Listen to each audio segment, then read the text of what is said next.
అధ్యక్ష, ఈ ధన్యవాదాలు. చాలామంది సభ్యులు కార్మికుల గురించి చాలా ప్రశ్నలు అడిగారు.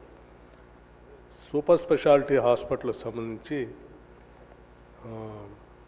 కొన్ని ఇప్పటికే వాటిల్లో కార్డియాలజీ, ఆంకాలజీ ఇలాంటి హాస్పిటల్స్లో ఎంప్లాయీస్ కోసం రిఫరల్ హాస్పిటల్స్ కూడా చూస్తూ ఉన్నారు. అట్లాగే ఖాళీగా ఉన్నటువంటి హాస్పిటల్స్లో కొంతమంది డాక్టర్లు, స్పెషలిస్టులు లేరని కొద్ది సభ్యులు అడిగారు. దీనికి సంబంధించి ఇప్పటికే నోటిఫికేషన్ కూడా ఇవ్వటం జరిగింది. 11 మంది కాంట్రాక్ట్ డాక్టర్స్ పనిచేస్తున్నారు. మిగిలిన 32 మంది డాక్టర్లకు సంబంధించి నోటిఫికేషన్ ఇచ్చారు. త్వరలోనే వాటిని కూడా పూర్తి చేస్తారు అధ్యక్ష. అట్లాగే 175 మంది పారామెడికల్ సిబ్బంది అంతర్గత నియామక ప్రక్రియలో ఉన్నది. 2026 మార్చి నెలలో చేపట్టడం అవుతాం. పోతే కార్మికుల సంక్షేమం గురించి రిటైర్ అయినటువంటి ఎంప్లాయీస్కి మందుల ఫెసిలిటీ ఉందా లేదా అని అడిగారు. రిటైర్డ్ అయినటువంటి ఎంప్లాయీస్ కూడా మెడిసిన్ ఫెసిలిటీ ఉంది అధ్యక్ష. వాళ్ళకి సిపిఆర్ఎంఎస్ స్కీమ్ కూడా అవైలబిలిటీ ఉంది.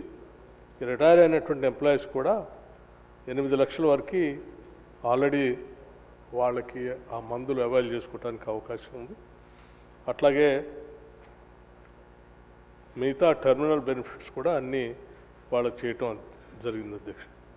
క్యాత్ ల్యాబ్ సంబంధించి ఆల్రెడీ ఇప్పటికే పీపీపీ మోడల్లో పిలిచారు. మన రాజ్ ఠాకూర్ గారు అడిగారు. కాంట్రాక్ట్ అవార్డ్ చేయడం కూడా జరిగింది. Established cath lab at Ramagundam under PPP mode and will start with in 75 days. అట్లాగే అధ్యక్ష, ఎంప్లాయీస్ సంబంధించి క్వార్టర్స్ గురించి కొనవని సాంబశివరావు గారు అడిగారు. ఆ క్వార్టర్స్ రిటైర్ అయినటువంటి వాళ్ళు కట్టుకోవడానికి ఖాళీగా ఉన్న స్థలాల్లో వాళ్ళకి అవకాశం ఇస్తే కట్టుకుంటారని, ఇది బోర్డులో ఒకసారి నేను మాట్లాడతాను. వాళ్ళకి సింగరేణికి సంబంధించి మాట్లాడి దానికి ఏ రకమైనటువంటి రెస్పాన్స్ చేయడానికి అవకాశం ఉందో అట్లా చేస్తాం అధ్యక్ష. నేను సభ్యులకి, సింగరేణి పరిసర ప్రాంతాల్లో ఉన్నటువంటి సభ్యులందరికీ విజ్ఞప్తి చేసేది ఏంటంటే, సింగరేణి ఈ రాష్ట్ర ప్రభుత్వానికి సంబంధించి, ఈ రాష్ట్రానికి సంబంధించినంత వరకు అతిపెద్ద పబ్లిక్ సెక్టర్ అండర్టేకింగ్. దీంట్లో పెద్ద ఎత్తున ఉద్యోగస్తులకి బాగా ఉద్యోగాల అవకాశాలు కల్పించే ఏకైక ప్రభుత్వ రంగ సంస్థ. దీన్ని కాపాడుకోవాల్సిన బాధ్యత, అవసరం కూడా ఆయా పరిసర ప్రాంతాల్లో ఉన్నటువంటి శాసనసభ్యులు, ప్రభుత్వం పైన కూడా ఆధారపడి ఉంది అధ్యక్ష. ఒకప్పుడు బొగ్గు తీయటం అనేది ఈ ప్రాంతంలో మోనోపలి. ఆ మోనోపలి ఉంది కాబట్టి సింగరేణి పబ్లిక్ సెక్టర్ అండర్టేకింగ్ ఉంది కాబట్టి సింగరేణికే ఇస్తూ ఉండేటువంటి వాడు. ఇప్పుడు ఆ మోనోపలి నుంచి ప్రైవేటైజేషన్లోకి, గ్లోబలైజేషన్లోకి దేశం, ప్రపంచం కూడా వచ్చేసింది.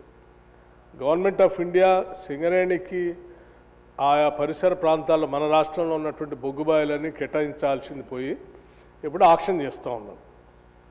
ఆక్షన్లో సింగరేణి పార్టిసిపేట్ చేసి, ఎవరు అంటే సింగరేణితో పాటు ప్రైవేట్ వ్యక్తులు, ఏజెన్సీస్ కూడా పార్టిసిపేట్ చేస్తున్నాయి. ఈ పోటీ ప్రపంచంలో మనం కూడా దాన్ని తట్టుకొని నిలబడాల్సిన పరిస్థితి ఏర్పడింది. అట్లాగే బొగ్గు సప్లై కూడా థర్మల్ పవర్ స్టేషన్స్కి ఈ దేశంలో మిగతా ప్రైవేటు వ్యక్తులు ఉత్పత్తి చేసేటువంటి బొగ్గే కాకుండా మిగతా ఈ దేశంలో ఉన్నటువంటి మిగతా ఏజెన్సీస్, సంస్థలు కూడా ఉత్పత్తి చేసే బొగ్గు, అట్లాగే ఇంపోర్ట్ చేసుకునే బొగ్గు కూడా సప్లై చేసేటువంటి వ్యవస్థల్ని ఈరోజు దేశంలో అందుబాటులోకి వచ్చాయి. ఈ పరిస్థితుల్లో ఈ బొగ్గు కొనేటువంటి సంస్థలు, థర్మల్ పవర్ స్టేషన్స్, గవర్నమెంట్కి కానీ లేకపోతే ప్రైవేట్ ఇండస్ట్రీస్ కానీ తప్పనిసరిగా ఎక్కువ ఎవరు తక్కువకి సప్లై చేస్తే వాళ్ళ దగ్గర కొనుగోలు చేసే పరిస్థితి ఉత్పన్నమైంది. సో ఎవరు తక్కువకి బొగ్గుని సరఫరా చేయగలరో, తక్కువ ధరకు సరఫరా చేయగలరో వాళ్ళ దగ్గరే బొగ్గు కొనే పరిస్థితి ఉత్పన్నమైనప్పుడు కంపారిటివ్గా మనకు అందుబాటులో ఉన్నటువంటి వ్యవస్థలన్నీ చూస్తే ఎక్కువ ధర సింగరేణి ద్వారా మాత్రమే బొగ్గు సప్లై చేయబడతాం. సో రాను రాను సింగరేణి సంబంధించినటువంటి బొగ్గు ఉత్పత్తి రేట్ని తగ్గించుకుంటూ పోటీ ప్రపంచంలో బొగ్గు దొరుకుతున్న దాని సరి సమానంగా బొగ్గుని మనం అమ్మగలిగినప్పుడే దీని మనుగడ, భవిష్యత్ తరాలకి మనం సింగరేణిని అందించగలం. అందులో పనిచేసే ఉద్యోగస్తులు కానీ ఆ కుటుంబాల భవిష్యత్తు దృష్టిలో పెట్టుకొని మనం అందరం దానిపైన సీరియస్గా ఒక యాక్షన్ ప్లాన్ తయారు చేసుకోకపోతే ప్రమాదంలో పడే పరిస్థితి ఉంది అధ్యక్ష. అందుకే నేను గౌరవ శాసనసభ్యులందరికీ సాంబశివరావు గారు ఒక సలహా చెప్పారు. తప్పనిసరిగా శాసనసభ సమావేశాలు అయిన తర్వాత ఒక వారం 10 రోజుల్లోనే ఆ పరిసర ప్రాంతాల్లో ఉన్నటువంటి శాసనసభ్యుల్ని, మంత్రుల్ని, అట్లాగే సింగరేణి సంబంధించిన సిబ్బందిని, సిఎండితో సహా డైరెక్టర్స్ అందరిని పిలిచి సింగరేణి పరిస్థితి ఇప్పుడు ఎట్లా ఉంది, భవిష్యత్తులో ఎట్లా చేయాలని మీ అందరి ఆలోచనలు కూడా పరిగణలో తీసుకొని చేస్తామని చెప్తూ, సింగరేణి ఉద్యోగస్తులు మాత్రం సాధ్యమైనంత మేరకు వెల్ఫేర్ దాంట్లో ఎటువంటి ఇబ్బంది లేకుండా చూస్తా ఉన్నాం అధ్యక్ష. మన ప్రభుత్వం వచ్చిన తర్వాత మొట్టమొదటిసారి సింగరేణి ఎంప్లాయీస్కి ఇన్సూరెన్స్ కార్యక్రమాన్ని తీసుకొని ఒక్క పైసా రాష్ట్ర ప్రభుత్వం పైన కానీ లేకపోతే సింగరేణి పైన కూడా ఒక్క రూపాయి కూడా భారం లేకుండా ఇన్సూరెన్స్ బ్యాంకుల ద్వారానే, ఎందుకంటే బ్యాంకుల ద్వారా మనం ఈ లావాదేవీలన్నీ చేస్తూ ఉన్నాం, వాళ్ళ అకౌంట్స్ మెయింటైన్ చేస్తున్నాం కాబట్టి బ్యాంకుల ద్వారానే ఎటువంటి ఇబ్బంది లేకుండా కార్మికులందరికీ ప్రమాదవశాత్తు ఏదైనా జరిగితే ₹1,00,00,000 ఇన్సూరెన్స్ వాళ్ళకి వచ్చేటట్టుగా సింగరేణి కార్మికులందరికీ మొట్టమొదటిసారి మన ప్రభుత్వం, ఈ ప్రభుత్వం, ప్రజాప్రభుత్వం వచ్చిన తర్వాతనే చేసాం అధ్యక్ష. ఈ 1 crore ఇన్సూరెన్స్ కార్యక్రమం సింగరేణితో పాటు విద్యుత్ శాఖలో ఉన్న అన్ని డిస్కమ్స్, ఎనర్జీలో ఉన్నటువంటి కార్మికులందరూ కూడా చేస్తున్నాం. భవిష్యత్తులో ఈ రాష్ట్రంలో పనిచేస్తున్నటువంటి ఉద్యోగస్తులందరికీ కూడా ఈ 1 crore ఇన్సూరెన్స్ వచ్చేటట్టుగా చేసే ప్రక్రియ కూడా మొదలుపెట్టాం అధ్యక్ష. కొద్ది రోజులు అది కూడా పూర్తి చేస్తాం. నమస్కారం, ధన్యవాదాలు. Question number 1354 postponed. Question number